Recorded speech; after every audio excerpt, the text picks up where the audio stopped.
વડોદરાથી હાલ મહત્વના સમાચાર સામે આવ્યા છે, જ્યાં ગણેશ મંડળો અને પોલીસ સામસામે જોવા મળી રહી છે। ગણેશજીના આગમન સવારી પર પોલીસે રોક લગાવી દીધી છે। પોલીસે રોક લગાવતા ગણેશ મંડળો આંદોલનના મૂડમાં જોવા મળી રહ્યા છે।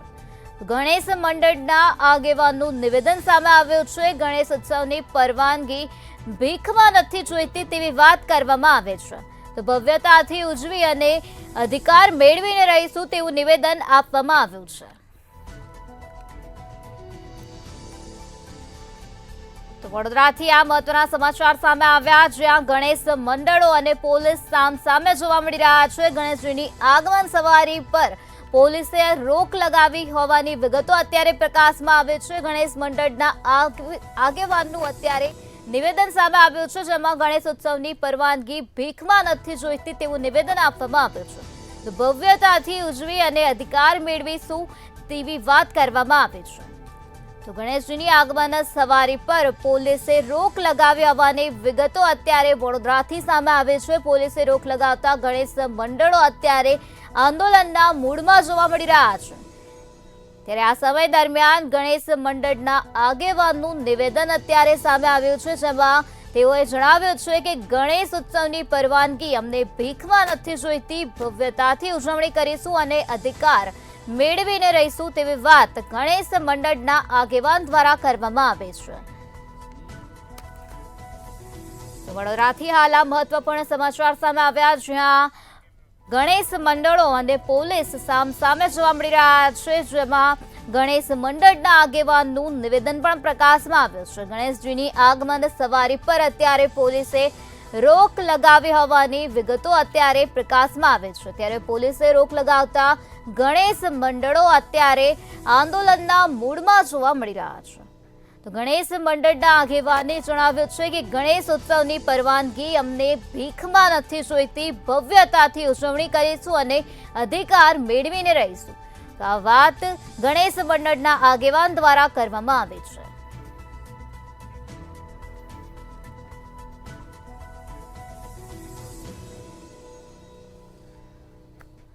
ગણેશ મંડળના આગેવાન દ્વારા આ પ્રકારનું નિવેદન આપવામાં આવ્યું છે। પોલીસે રોક લગાવતા ગણેશ મંડળો અત્યારે આંદોલનના મૂડમાં જોવા મળી રહ્યા છે। ગણેશજીની આગમન સવારી પર પોલીસે રોક લગાવી દીધી છે। ગણેશ મંડળ અને પોલીસ કમિશનર વચ્ચે વારંવાર વિવાદ થતો હોય છે। આ વખતે પણ ગણેશ મંડળો પોલીસ કમિશનર સામે લડાયક મૂડમાં આવ્યા છે। ત્યારે આપણે આ બાબતે સ્પષ્ટતા મેળવવા ગણેશ મંડળના અગ્રણીઓ સાથે વાત કરીશું। આપણે પોલીસ કમિશનર સાથે ઘર્ષણમાં કેમ ઉતરવું પડ્યું છે આંદોલન માટે? એક જાહેરનામું બહાર પડ્યું કે મૂર્તિની હાઈટ આટલી હોવી જોઈએ, તમારે આટલા જ ગણેશજી બનાવવા જોઈએ। એ સમયે અમારે કમિશનર સાહેબને કહેવું પડ્યું કે બહુ વર્ષોથી ચાલતી જે પરંપરા છે એને આપ સાથ આપો। ખૂબ વાર્તાલાપો, ખૂબ મીટિંગો ને એ બધાનો દોર ચાલ્યો અને છેલ્લે કમિશનર સાહેબે એવું આશ્વાસન આપ્યું કે નિયમ પ્રમાણે અને જે વર્ષોથી ઉજવાતો આપણો ઉત્સવ તમને ઉજવવા દેવામાં આવશે, તેમાં કોઈ વિઘ્ન આવે નહીં, વિઘ્નહર્તામાં કોઈ વિઘ્ન નહીં આવે, એવી આશ્વાસન અમને મળ્યું। અમે મુંબઈથી મૂર્તિ લાયા, મુંબઈથી મૂર્તિ તૈયાર કરીને અહીંયા લાયા અને એની આગમન યાત્રા માટે અમે 4 તારીખે કમિશનર સાહેબને ત્યાં પરમિશન માટેનો લેટર મૂકી દેવામાં આવ્યો હતો। 4 તારીખ પછી 5 કે 6 દિવસ સુધી અમારી પાસે કોઈ જવાબ ના આવતા અમને એવું લાગ્યું કે જેમ દર વર્ષની જેમ છે એમ અમને પરમિશન મળી જશે। એ કરીને અમે ઉજ્જૈનથી 5 તારીખે ગિનીસ બુક ઓફ વર્લ્ડ રેકોર્ડમાં નામ કરીને ડમરૂના અને ભસ્મ રમૈયા ગ્રુપને અમે અહીંયા આમંત્રણ આપ્યું। એ લોકો આવી ગયા હતા અને 9 તારીખે અમને સાંજના 5 વાગે કહેવામાં આવ્યું કે હવે તમને પરમિશન આપવામાં નથી આવતી। કારણ કે સાહેબને અમે એટલું જ કહેવા માંગીએ છીએ કે દર વર્ષે અમારા તહેવાર ઉજવવાનો અને અમે તમારી પાસે આવીએ એના કરતાં એક જ વખત નિકાલ લાવી દો અને જે રીતે વર્ષોથી ઉજવાતો તહેવાર આવે છે એ તે ઉજવવા દે। આ વડોદરાની શાન છે। મહારાષ્ટ્ર પછી સૌ પ્રથમ જો તહેવાર થતો હોય સારામાં સારો તો વડોદરા ખાતે થઈ રહ્યો છે, એટલે વડોદરાવાસીઓને અમે અપીલ કરી છે કે અમારી સાથે જોડાય અને કમિશનર સાહેબ અમને પરમિશન આપે એવી અમારે કમિશનર સાહેબને અપીલ છે। ગણેશ મંડળો લડત લડી રહ્યા છે, ત્યારે ચૂંટાયેલા તમારા મતોથી ચૂંટાયેલા સભાસદો, કોર્પોરેટર, ધારાસભ્યો, સંસદ સભ્ય સાથ નથી આપી રહ્યા।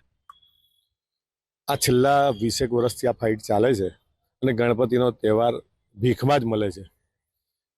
આજે હમણાં થોડા દિવસ ગઈકાલે પરમ દિવસનું જ એક સ્ટેટમેન્ટ છે એક નેતાનું કે આટલા બધા મોટા ડેસિબલથી તમારે ડીજે વગાડવાનો, તો એ નેતાને મારે પૂછવું છે કે શિવરાત્રીમાં એમના કાન ગીરવે પડ્યા હતા? 50-50 મીટરે ડીજે વાગતા હતા. બંધ તો બધામાં બંધ, ચાલુ તો બધામાં ચાલુ. તમને વડોદરા સોંપ્યું, તમને ગુજરાત સોંપ્યું, વિશ્વાસથી તમને દેશ સોંપ્યો, અને તમે આજે આવી રીતે ભગવાનમાં ભેદ રાખો છો. અને બીજી વાત કે અમે કમિશનર સાહેબને કહેવા માંગીએ છીએ, સાહેબ અમે દારૂની પરમિશન માંગવા નથી આવતા, ગણેશ ઉત્સવની પરમિશન માંગવા આવીએ છીએ, તો સ્વૈચ્છિક ધોરણે પરમિશન આપી દેવી જોઈએ. આજની મીટિંગ સુખદ અંત લાવે તેવી આશા રાખીએ, નહીં તો ગણેશ મંડળો પ્રજાની વચ્ચે જઈ અને સવિનય કાનૂન ભંગ પણ કરી શકે છે. કેમેરામેન કેતન સિંધે સાથે નિલેશ બ્રહ્મભટ્ટ, મંતવ્ય ન્યૂઝ વડોદરા.